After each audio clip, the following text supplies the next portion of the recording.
Tabii buradaki asıl amaç çocuklarımızın camiyle tanışması, cemaatle beraber olmaları, burada Peygamber Efendimizin hayatını öğrenmeleri, burada hadisler öğrenmeleri, ayet ezberlemeleri bizim için en önemlisi. Tabii hiç bilenle bilmeyen bir olur mu?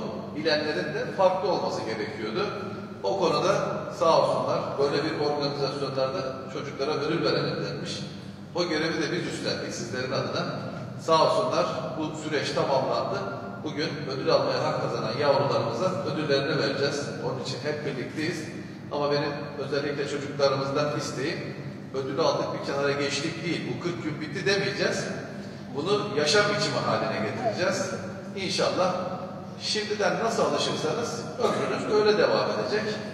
İnşallah cemaate devam edenlerden olursunuz diyorum. Ben tekrar emeği geçen başta hocamız olmak üzere müftülüğümüze, diyanetimize yürekten teşekkür ediyorum. Hayırlı uğurlu olsun. Hayırlı olsun.